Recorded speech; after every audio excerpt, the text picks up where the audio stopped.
नमस्कार, आप देख रहे हैं ईटीवी भारत और हमारे साथ इस वक्त जुड़ी हुई हैं निर्भया, जो कि वसंत विहार सामूहिक दुष्कर्म घटना की पीड़िता थीं। वो जिस तरह उनके साथ दरिंदगी हुई थी और उनको लंबे इंतजार के बाद अब न्याय मिला है, उनकी माँ आशा देवी हमारे साथ जुड़ी हुई हैं और ये इसलिए हमारे साथ अभी आई हुई हैं क्योंकि फिर पिछले दिनों एक बयान आया है जो गोवा के मुख्यमंत्री हैं प्रमोद सावंत, वो गोवा में 2 नाबालिग लड़कियों के साथ हुई दुष्कर्म की घटना के बाद उन्होंने जो बयान दिया था, वो अभी बयान पे काफ़ी बवाल मचा हुआ है और इसी पर हमारे साथ बात करने के लिए निर्भया की माँ हमारे साथ जुड़ी हुई है। स्वागत है आपका ईटीवी भारत में। नमस्कार। मैम, आप बिल्कुल जिस तरह इस निर्भया की लड़ाई को लड़ी और उसके बाद आपने सिर्फ निर्भया तक ही नहीं बल्कि देश की जितनी भी बेटियां हैं उनके लिए अब उठ खड़ी होती हैं और आप आवाज बुलंद करती हैं उनकी न्याय दिलाने के लिए। अभी पिछले दिनों आपने भी सुना होगा कि गोवा के जो मुख्यमंत्री हैं प्रमोद सावंत, उन्होंने विधानसभा में एक बयान दिया। उन्होंने कहा कि अगर बच्चों के साथ कुछ गलत होता है तो इसके लिए माँ बाप को ध्यान देना चाहिए, माँ बाप को अच्छे संस्कार बच्चों को देना चाहिए। इसे आप किस रूप में देखती हैं? देखिए, ये तो गलती को इग्नोर करने वाली बात है और अपना पल्ला छुड़ाने वाली बात है। अगर जिस पद पे बैठे हुए हैं मुख्यमंत्री साहब, पूरी राज्य की सुरक्षा उनके हाथ में है। अगर वही ऐसा बयान देते हैं तो कहीं न कहीं ये मुजरिमों को बढ़ावा देता है। इसके बजाय उन्हें अपनी पुलिस व्यवस्था को, अपनी न्याय व्यवस्था को दुरुस्त करना चाहिए, ना कि ऐसा बयान देना चाहिए। ऐसा बयान देने से कहीं न कहीं मुजरिमों का हौसला बढ़ता है। कोई ये पहली घटना नहीं है और ना ही पहला बयान है। जब भी घटना होता है तो घूम फिर के या तो बच्ची पे आ जाता है या तो माँ-बाप पे आ जाता है। गोवा हम कभी गए नहीं, लेकिन हमने सुना है बच्चे परिवार छुट्टियाँ मनाने जाते हैं, बच्चे जाते हैं। तो वहाँ की सुरक्षा व्यवस्था ऐसी होनी चाहिए, चाहे रात हो, चाहे दिन हो, तो वहाँ पे सुरक्षा व्यवस्था पुलिस करती है, सरकारें करती है, तो वहाँ पे सुरक्षा व्यवस्था होनी चाहिए कि आखिर बच्चे क्या कर रहे हैं, कैसे नहीं है।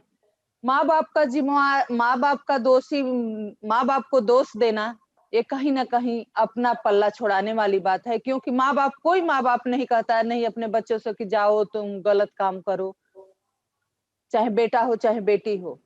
तो मैं तो यही कहना चाहूँगी कि इसके बजाय मंत्री साहब ये कहते कि नहीं हम अपनी पुलिस व्यवस्था दुरुस्त करेंगे, सुरक्षा बढ़ाएँगे। वहाँ जो भी बीच है या जो भी जगह है बच्चे जाते हैं, वहाँ पे सुरक्षा बढ़ानी चाहिए, वहाँ की व्यवस्था ठीक करनी चाहिए, ना कि वो भी सदन में ऐसा बयान देना चाहिए। तो कहीं न कहीं वो माँ-बाप की गलती है कि अपने बच्ची को भेज दिया या बच्ची की गलती है कि वहाँ पे रह गई। अक्सर इस तरह देखने में आता है कि जो इस तरह की घटनाएँ होती हैं, उसके ये सिर्फ़ गोवा के मुख्यमंत्री ही नहीं, पहले भी नेता जो हैं, वो बयान देते रहे हैं कि लड़की है तो उसे रात में नहीं निकलना चाहिए था। क्या ज़रूरत था, हम अपने बहू-बेटियों को बाहर निकलने नहीं देते हैं, उन्हें मना करना चाहिए। तो आज जब हम निर्भया के साथ इस तरह की घटना जब दिल्ली में हुई थी, तो मानो एक तरह से समाज को सुधारने, बदलने के लिए एक तरह से नई क्रांति आई और उसका नतीजा रहा कि पूरा देश एकजुट रहा उसे न्याय दिलाने के लिए और लंबा इंतज़ार करना पड़ा, लेकिन आखिरकार उसे न्याय मिला। तो उसके बाद भी क्या आपको लगता है जो हमारे सिस्टम में वो बदलाव नहीं आया है जैसा कि होना चाहिए था? नहीं, बिल्कुल नहीं आया है। निर्भया की घटना के बाद भी नहीं बदलाव आया। जो भी छोटे-मोटे कानून बनाए गए, वो भी अभी तक लागू नहीं हुए हैं। ये बयान कोई नया नहीं है। हर कहीं से न कहीं से ऐसा बयान आता रहता है। जब भी घटना होती है, तो अपनी व्यवस्था को दोष देने के बजाय खुद अपने पे ज़िम्मेवारी लेने के बजाय नेता लोग फेंक देते हैं, माँ-बाप पे फेंक देते हैं, बच्ची पे डाल देते हैं। आपने देखा निर्भया की घटना में निर्भया को दोषी ठहराया गया। मैं खड़ी हुई, मैं लड़ाई लड़ने लगी तो मुझे दोषी बनाया गया कि मैं उनके खिलाफ खड़ी हूँ। वकीलों ने बनाया, समाज ने भी बनाया कि मैं फांसी क्यों माँगती हूँ। तो मैं ऐसे लोगों से कहना चाहती हूँ कि आप अपना व्यवस्था ठीक करिए, अपनी पुलिस व्यवस्था ठीक करिए, अपनी कानून व्यवस्था ठीक करिए, तो हमारे जैसे लोग, चाहे मैं ही, क्यों फांसी मांगेंगे हम? अगर हमारी बच्चियों के साथ क्राइम नहीं होगा या होगा भी, कानून सही मायने में सजा देगा, समय से सजा देगा, समयबद्ध करके, तो हम क्यों फांसी मांगेंगे? अगर हमारी बच्चियां सुरक्षित हो जाएंगी तो हम नहीं फांसी मांगेंगे। लेकिन अगर क्राइम होगा, हमारे बच्चियों के साथ रेप बलात्कार होंगे, तो हमारे जैसे हजारों माँ बाप फांसी की मांग करेंगे और सरकार को या कानून को फांसी देना पड़ेगा। तो क्या आप मानती हैं या आपको लगता है कि अभी भी जो सख्त कानून होने चाहिए, जिसका एक सज़ा का खौफ जो है वो बदमाशों में हो, वो नहीं है और ये कुछ बनाए भी गए हैं सख्त, तो उसका ठीक तरह से पालन नहीं होता है। क्या आपको ऐसा लगता है? हाँ, बिल्कुल लगता है, जो भी बनाए गए हैं, वो लागू नहीं हुए हैं, जो भी हैं, उसमें भी समय के एक प्रतिबद्ध नहीं है कि नहीं इतने दिन में ट्रायल होगी, इतने दिन में जी। अपील होगी, इतने दिन में सजा मांगेगी, कोई समयबद्ध नहीं है। हमें तो लगता है कि कहीं न कहीं अगर केस कोर्ट में चली जाती है, तो मुजरिमों को बचने के लिए उनको हज़ारे रास्ते खुल जाते हैं। हम विक्टिम परिवार धक्के खाते हैं, वो जेल में रह के अपने बचने का इंतजाम करते हैं, सरकार, वकील उनकी मदद करती है। क्योंकि सरकार मदद इसलिए करती है कि सरकार कानून बनाती है, कोर्ट उनको सज़ा सुनाती है। तो जब कानूनी हमारा ठीक नहीं रहेगा, तो उनको सज़ा नहीं मिलेगी या सज़ा नहीं मिलेगी, तो ऐसे ही केस होते रहेंगे। ये फास्ट ट्रैक कोर्ट भी बनाने की बात हुई थी। दिल्ली ही नहीं, तमाम देश भर में बनाने की बात हुई थी और इस तरह की जो घटनाएँ होती हैं, इस तरह के जो मामले होते हैं, इसकी जल्द से जल्द सुनवाई हो, आरोपी को जल्द सज़ा मिले, इस दिशा में भी काफ़ी शुरुआत हुई। लेकिन यह भी देखने में आया कि उस कोर्ट का जो भी आदेश होता है, उसे फिर हम आगे भी चैलेंज करते हैं, अपराधी उसे फिर आगे ले जाता है। निर्भया का ही मामला देखें तो ये सुप्रीम कोर्ट तक जाना पड़ा और यहाँ तो ऐसे में कैसे इस सज़ा सज़ा मिले, तुरंत मिले, इसके लिए क्या सरकार को करना चाहिए? देखिए, सरकार को जो भी कानून है, एक तो जो भी कानून है उसको दुरुस्त करना चाहिए। कापियों में रहने से या बयान देने से नहीं कि फास्ट ट्रैक कोर्ट में चलेगा, फास्ट ट्रैक कोर्ट है तो फास्ट ट्रैक कोर्ट होना चाहिए। फास्ट ट्रैक कोर्ट में निर्भया की केस थी, फिर भी देखे कि 8 साल लग गया। 8 साल इसलिए लग गया कि लोअर कोर्ट और हाई कोर्ट से तो 2 साल में निकल गया, लेकिन सुप्रीम कोर्ट में आके केस 2-3 साल फँस गई। सुप्रीम कोर्ट के आने के बाद फैसला सरकार को चाहिए, सरकार की तरफ से अपील होती है कि नहीं, जिसको फांसी मिली हुई है आगे वो अपील करे या वो चैलेंज करे उसको, लेकिन सरकार कुछ नहीं करी। वो तो जो काम सरकार को करना चाहिए वो खुद मैं करी। मैंने अपील किया कि नहीं, उनका जो भी रेमेडी है वो अपना करें, जो भी उनका अपील है, समाज का है, जो भी करें और हमें इंसाफ मिले। तभी भी 8 साल लग गया। तो कहने का मतलब फास्ट ट्रैक कहने से नहीं, फास्ट ट्रैक करने से होगा। आज आप देख रहे हैं निर्भया के पहले के केस, बाद में के केस, सारे केस पड़े हुए हैं। कई कानून बिल्कुल। बनाए गए कि नहीं, 12 साल की बच्ची होगी तो बच्ची के साथ रेप होगा तो उसको फांसी होगी। तो क्या है, आप 6 साल हो गए, 16 में बने थे, तो 6 साल में नाबालिगों के साथ रेप नहीं हुआ है, लेकिन फांसी किसको हुई है? गोवा में भी जो अभी जो पीड़िता हैं, दोनों दोनों नाबालिग हैं और वो अपने दोस्तों के साथ पार्टी के लिए बीच पर गई थी। रात हो गया था और उनके साथ इस तरह की घटनाएँ हुई। जो उनके साथ लड़के थे उनको उनके साथ मारपीट की गई और इससे साफ ज़ाहिर होता है कि वहाँ पे कोई पुलिसिंग नाम की चीज़ नहीं रही होगी, जहाँ पे टूरिस्ट स्पॉट है, सिर्फ देश भर के नहीं, विदेशों से भी वहाँ पे पर्यटक आते हैं। इंडिया की बात करें तो वो हॉट डेस्टिनेशन है, टूरिस्ट डेस्टिनेशन और वहाँ पे इस तरह की घटना से क्या आपको नहीं लगता जो पूरे उस पे भी असर पड़ेगा, लोगों में खौफ होगा, वो वहाँ जाने से कतराएँगे? बिल्कुल कतराएँगे, कहने का मतलब आपने रखा है कि नहीं, पब्लिकली वहाँ पे लोग आते हैं, घूमने आते हैं, छुट्टियाँ मनाने आते हैं, तो आपको वहाँ पे सुरक्षा व्यवस्था दुरुस्त रखनी चाहिए कि कुछ भी हो, तो पुलिस उसका इंतज़ाम करे, पुलिस उसको देखे। रात में अगर ऐसी घटना हो गई, तो ये घटना 1-2 मिनट तो हुई नहीं कि पुलिस को पता नहीं होगा। अगर मारपीट हुई है, बच्चियों के साथ रेप हुआ है, तो ज़ाहिर-सी बात है कि वहाँ पुलिस नहीं थी, या है तो पुलिस ने ध्यान नहीं दिया। अगर व्यवस्था सही होती तो ऐसे जगहों पे तो होना नहीं चाहिए, क्योंकि वो पब्लिक ट्रांसपोर्ट है, पब्लिक का पब्लिक जगह प्लेस वहां पे, है, बिल्कुल। तो पब्लिक प्लेस है तो वहां पे होना नहीं चाहिए।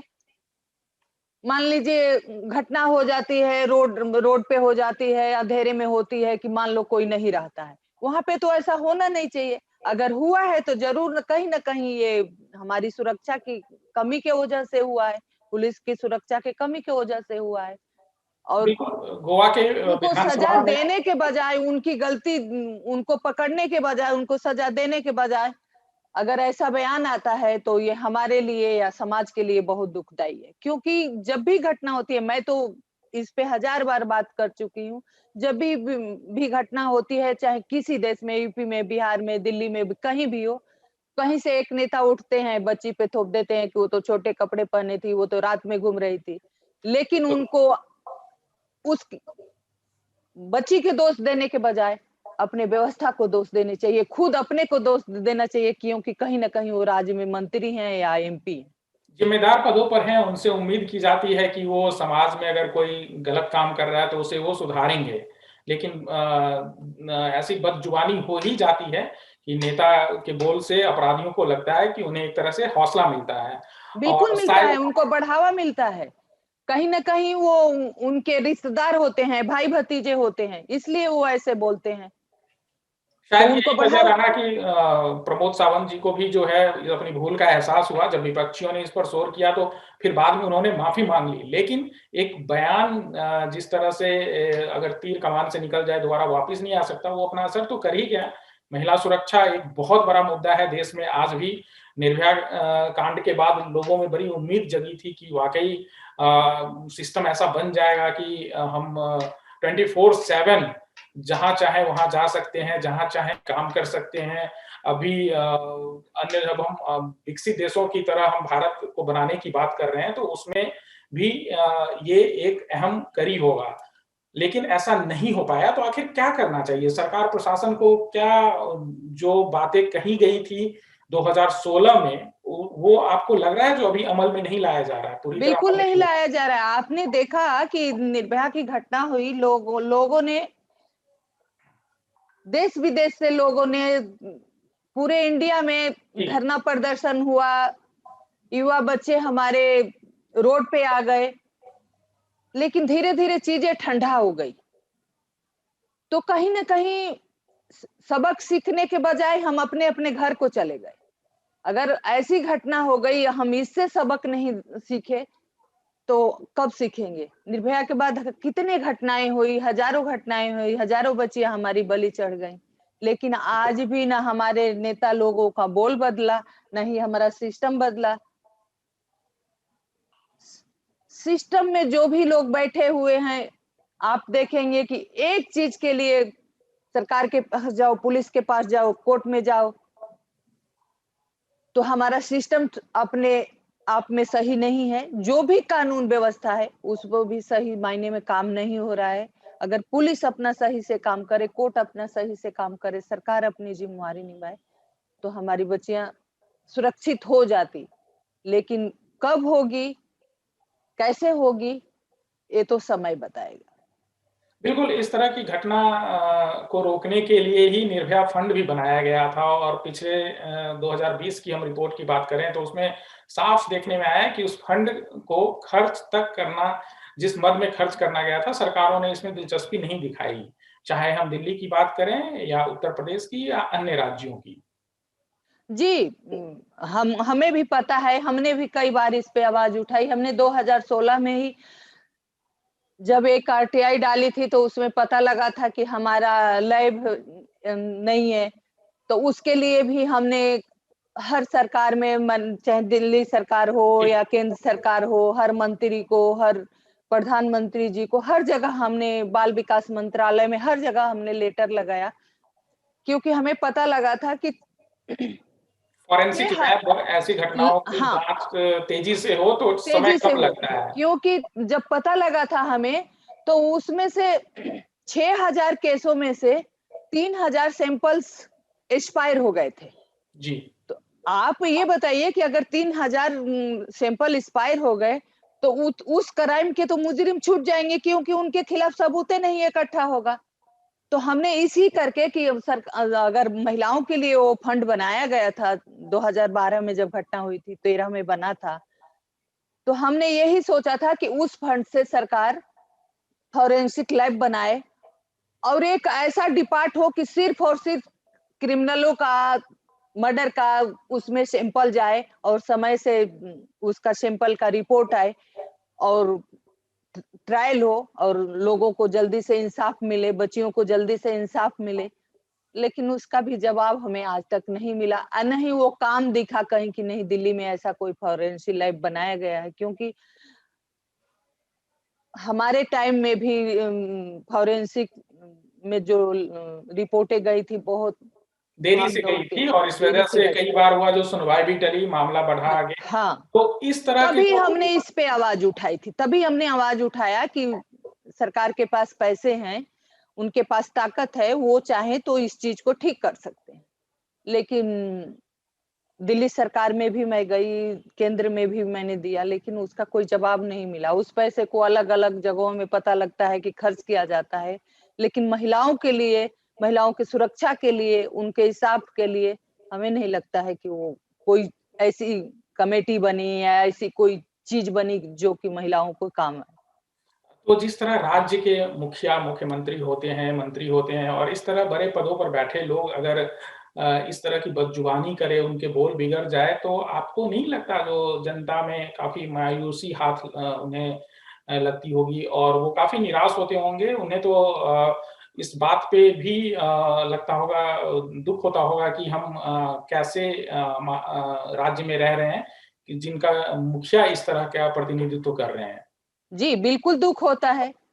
बहुत दुःख होता है, क्योंकि बड़े हौसले के साथ आप देखते हैं जो कार्यकर्ता होते हैं, कोई पद पे नहीं होते हैं, लेकिन वो इसलिए अपने जान लगा के उनकी मदद करते हैं, उनको ये एमपी बनाते हैं, उनको पद पर बैठाते हैं कि हमें सुविधा मिलेगी, समाज को सुविधा मिलेगी। लेकिन जब ऐसे बयान आते हैं, ऐसे घटनाएँ होती हैं, ऐसे घटनाओं पे ऐसे बोल अगर मंत्री साहब के निकलते हैं, मंत्री के निकलते हैं, तो बहुत दुःख होता है कि हम किस राज में जी रहे हैं, कैसी सरकार में जी रहे हैं, बहुत दुःख होता है।